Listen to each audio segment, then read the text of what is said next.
Hello students, welcome to A to Z পরীক্ষা। তো WBP KP GK MCQ পলিটির উপর থেকে আজকে তোমাদের জন্য থাকছে 30টা কোশ্চেন, ঠিক আছে। এর আগের দিন তোমাদের হিস্ট্রির উপরে 30 কোশ্চেন তোমাদের জন্য দিয়েছিলাম। যারা দেখোনি তারা একটু দেখে নিও, অনেক ইম্পর্টেন্ট কোশ্চেন একদম কমন পেয়ে যাবে। MCQগুলো নোট ডাউন করে রেখো, ঠিক আছে। আজকে হলো থাকছে পলিটির উপরে 30 MCQ। এরকমই তোমরা টপিক ওয়াইজ কিন্তু MCQ পেয়ে যাবে, যেটা কিন্তু তোমাদের জিকের প্রিপারেশনে কিন্তু খুব বেশি করে হেল্প করবে। তো দেখো, প্রথম প্রশ্ন দেখে নিই। বলেছে ভারতীয় সংবিধান কর্তৃক সুরক্ষিত মৌলিক অধিকারের সংখ্যা কত? ভারতীয় সংবিধান কর্তৃক সুরক্ষিত মৌলিক অধিকারের সংখ্যা কত? অপশান দেখো 5, 9, 7, 6। তো সঠিক অ্যান্সার কি হবে? সঠিক অ্যান্সার হবে হলো 6। MCQগুলো যদি ভালো লাগে অবশ্যই কিন্তু লাইক করে দিও। যারা নতুন আছো অবশ্যই চ্যানেলটাকে সাবস্ক্রাইব করে নিও। আরও নতুন নতুন ভিডিও, আরও অনেক MCQ তোমরা কিন্তু এখানে পেয়ে যাবে। আর যদি কারো কোথাও কোনো কোয়ারিজ থাকে কমেন্ট সেকশনে জানিও। MCQগুলো কেমন লাগছে, ভালো লাগলেও জানিও। যদি ভালো না লাগে কি করলে তোমাদের ভালো লাগবে সেটাও, সেই বক্তব্যটাও জানিও। সেই জায়গাগুলোও কিন্তু তোমাদের জন্য একদম ঠিক করার চেষ্টা করব, যে এইভাবে MCQগুলো দিলে ভালো হয় বা সব কিছু মিলিয়ে মিশিয়ে দিলে ভালো হয়। হ্যাঁ, টপিক ওয়াইজ না দিয়ে যা তোমাদের মন্তব্য, যা তোমাদের ইচ্ছা সেটা কিন্তু অবশ্যই জানিও কমেন্ট সেকশনে, ঠিক আছে। তো চলো দেরি না করে পরের কোশ্চেনটা দেখে নিই। বলেছে কে ভারতের রাষ্ট্রপতিকে ইমপিচ করতে পারেন? ভারতের রাষ্ট্রপতিকে ইমপিচ করতে পারেন কে?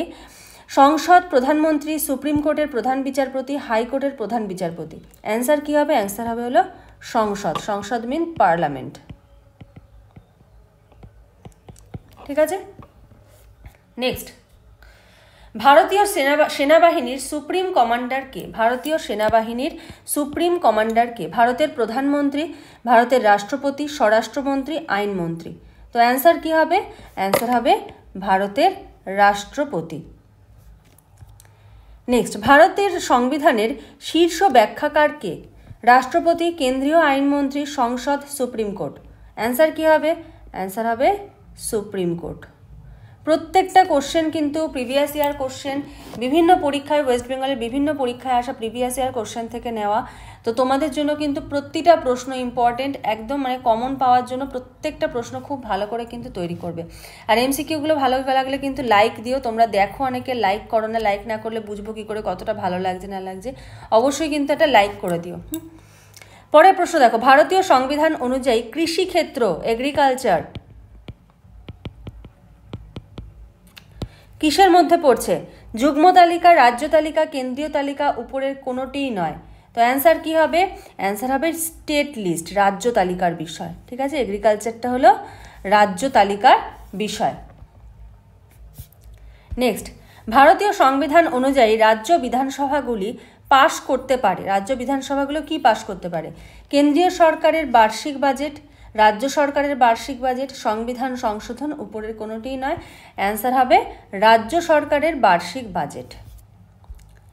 নেক্সট, টোল ট্যাক্স ও জলকর পশ্চিমবঙ্গের পঞ্চায়েতগুলি কি আদায় করতে পারে? না, হ্যাঁ, আংশিকভাবে করতে পারে, কোনোটিই নয়। তো অ্যান্সার হবে কিন্তু হ্যাঁ, ঠিক আছে।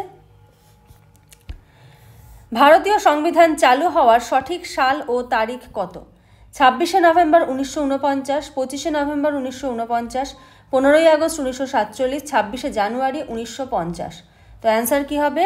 26শে জানুয়ারি 1950। পরের প্রশ্ন, কোন দেশের সংবিধানে প্রচলিত আচার আচরণ গুরুত্বপূর্ণ ভূমিকা পালন করে? মার্কিন সংবিধান, ব্রিটিশ সংবিধান, জার্মান সংবিধান, অস্ট্রেলিয়ান সংবিধান। অ্যান্সার হবে হলো ব্রিটিশ সংবিধান। নেক্সট, ধর্মনিরপেক্ষতা এই ধারণাটি সঠিক বর্ণনা কি? রাষ্ট্র কোনো ধর্ম মানে না, রাষ্ট্র ধর্মকে ঘৃণা করে, রাষ্ট্রের কোনো ধর্ম নেই, রাষ্ট্রনীতি প্রণয়ন ও শাসনের ক্ষেত্রে কোনো ধর্মীয় চিন্তার দ্বারা পরিচালিত হয় না। তো অ্যান্সার কি হবে? অ্যান্সার হবে অপশান ডি, ঠিক আছে। রাষ্ট্রনীতি প্রণয়ন বা কোনো শাসনের ক্ষেত্রে ধর্মীয় কোনো চিন্তাধারার দ্বারা পরিচালিত হয় না। সার্বভৌম শব্দটি কোন অর্থে সঠিক? সার্বভৌম শব্দটি কোন অর্থে সঠিক? বৈদেশিক নিয়ন্ত্রণ থেকে মুক্ত, জনগণের শাসন, বৈদেশিক নিয়ন্ত্রণে আবদ্ধ, কোনোটিই নয়। অ্যান্সার হবে বৈদেশিক নিয়ন্ত্রণ থেকে মুক্ত। নেক্সট, হিবিয়াস কর্পাস শব্দটির সঠিক ব্যঞ্জনা কি? হিবিয়াস কর্পাস কথাটার সঠিক ব্যঞ্জনা কি? কোনো ব্যক্তিকে জেলের ভিতরে আটকে রাখা, কোনো ব্যক্তিকে সশরীরে উপস্থিত করা, কোনো ব্যক্তিকে অপসারণ করা, কোনো ব্যক্তিকে ক্ষমা প্রদান করা। অ্যান্সার কি হবে? কোনো ব্যক্তিকে সশরীরে উপস্থিত করা। নেক্সট, নারী এবং পুরুষ উভয়ই সমান কাজের জন্য সমান বেতন দাবিদার। এটি একটি কি? মৌলিক অধিকার, শ্রমিক আইন এবং সংবিধিবদ্ধ ধারা, রাষ্ট্র পরিচালনা, নির্দেশাত্মক নীতি, ওপরের কোনোটিই নয়। এটা হলো রাষ্ট্র পরিচালনার নির্দেশাত্মক নীতি। নেক্সট, ভারতীয় সংবিধানের 24তম অনুচ্ছেদে কোনো কারখানায় শিশুদের নিয়োগ নিষিদ্ধ যদি তাদের বয়স হয় কত? 14 বছরের কম, 12 বছরের কম, 15 বছরের কম, 10 বছরের কম। অ্যান্সার হবে কি? 14 বছরের কম। সংসদে দুই পক্ষের ভোট সমান সমান হলে কে ভোট দেন? দুই পক্ষের ভোট যদি সমান সমান হয়ে যায় সংসদে, পার্লামেন্টে, তাহলে কে ভোট দেন? লোকসভার স্পিকার, রাজ্যসভার চেয়ারম্যান, ভারতের রাষ্ট্রপতি, ভারতের প্রধানমন্ত্রী। অ্যান্সার হবে কি? অ্যান্সার হবে লোকসভার স্পিকার। পরের প্রশ্ন, ভারতের রাষ্ট্রপতি নির্বাচিত হন কাদের দ্বারা? ভারতের জনগণের দ্বারা, লোকসভা, রাজ্যসভা এবং বিধানসভাগুলির নির্বাচিত সদস্যদের দ্বারা, শুধুমাত্র লোকসভা সদস্যদের দ্বারা, উপরের কোনোটিই নয়। অ্যান্সার কি হবে? লোকসভা, রাজ্যসভা এবং রাজ্য বিধানসভাগুলির নির্বাচিত সদস্যদের দ্বারা। নেক্সট, কেন্দ্র ও রাজ্যের মধ্যে রাজস্ব বণ্টিত হয় কোন সংস্থার সুপারিশের ভিত্তিতে? অর্থ কমিশন, পরিকল্পনা কমিশন, জাতীয় উন্নয়ন পরিষদ, সরকারি হিসাবরক্ষা সংক্রান্ত কমিটি। তো অ্যান্সার কি হবে? অ্যান্সার হবে অর্থ কমিশন। নেক্সট, শ্রমিক কল্যাণ কোন তালিকাভুক্ত? কেন্দ্র তালিকা, রাজ্য তালিকা, যুগ্ম তালিকা, উপরের কোনোটিই নয়। অ্যান্সার হবে যুগ্ম তালিকা। শ্রমিক কল্যাণ যুগ্ম তালিকার অন্তর্ভুক্ত। কোশ্চেন নাম্বার 19, দেখো, সংবিধানের কোন সংশোধনী ভোটদানের বয়স 21 থেকে 18 বছর হয়েছে? খুব ইম্পর্টেন্ট এটা, হ্যাঁ, ভিভিআই। 21 থেকে 18 বছর হয়েছে। 60তম, 61তম, 62তম, 56তম। অ্যান্সার হবে কি? অ্যান্সার হবে 61তম। পরের প্রশ্ন, কোন সংশোধনীতে সমাজতান্ত্রিক এবং ধর্মনিরপেক্ষ এই শব্দ দুটি ভারতীয় সংবিধানের প্রস্তাবনায় অন্তর্ভুক্ত হয়েছিল? 41তম সংশোধনী, 40তম সংশোধনী, 61তম, 42তম। অ্যান্সার কি হবে? 42তম সংশোধনীর দ্বারা, মানে 42 অ্যামেন্ডমেন্ট। কোশ্চেন নাম্বার 21, গণপরিষদের সর্বশেষ অধিবেশন কবে অনুষ্ঠিত হয়? 1946 সালে 26শে জানুয়ারি, 1946 সালের 24শে জানুয়ারি, 1950 সালে 26শে নভেম্বর, 1950 সালে 26শে জানুয়ারি। অ্যান্সার কি হবে? 1950 সালের 24শে জানুয়ারি।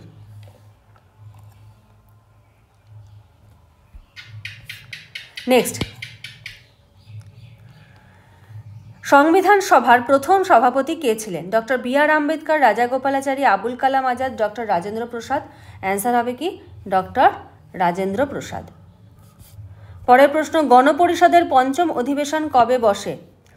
1946 সালের 13ই আগস্ট, 1947 সালের 14ই আগস্ট, 1950 সালের 15ই আগস্ট, 1947 সালের 16ই আগস্ট। অ্যান্সার হবে 1947 সালের 14ই আগস্ট।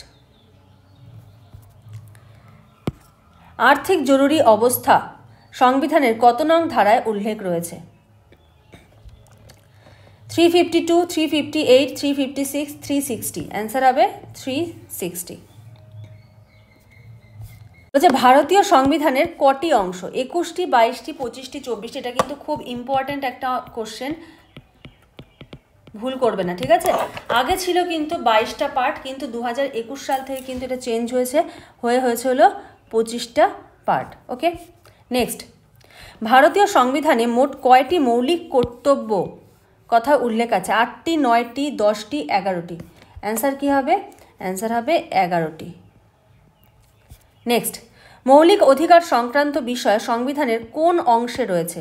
প্রথম অধ্যায়, দ্বিতীয় অধ্যায়, তৃতীয় অধ্যায়, চতুর্থ অধ্যায়। অ্যান্সার হবে তৃতীয় অধ্যায়। পরের প্রশ্ন, রাজ্যসভার চেয়ারম্যান হলেন বিরোধী দলনেতা, রাষ্ট্রপতি মনোনীত সদস্য, উপরাষ্ট্রপতি, উপরাষ্ট্রপতি মনোনীত সদস্য। অ্যান্সার হবে উপরাষ্ট্রপতি। কোশ্চেন নাম্বার 29, নিম্নের কোনটি আইনি অধিকার তবে মৌলিক অধিকার নয়? স্বাধীনতার অধিকার, শোষণের বিরুদ্ধে, সম্পত্তির অধিকার, কোনোটিই নয়। অ্যান্সার হবে হলো সম্পত্তির অধিকার। সম্পত্তির অধিকার কিন্তু আর মৌলিক অধিকারের মধ্যে নেই। কত নম্বর অংশ বা অধ্যায় থেকে রাজ্যের শাসন ব্যবস্থা সম্পর্কে জানা যায়? তৃতীয়, চতুর্থ, পঞ্চম, ষষ্ঠ। অ্যান্সার হবে হলো ষষ্ঠ অধ্যায় থেকে। তো আজকের জন্য তোমাদের জন্য এই 30টা কোশ্চেন থাকলো। তো যদি ভালো লাগে লাইক করে দিও, কেমন লাগলো অবশ্যই জানিও। নেক্সট ভিডিওতে আবার তোমাদের সঙ্গে অনেক এমসিকিউ নিয়ে চলে আসবো। সেই পর্যন্ত খুব ভালো করে পড়ো, খুব ভালো করে প্রিপারেশন নাও। আজকের মতো এখানেই শেষ করছি। Thank you.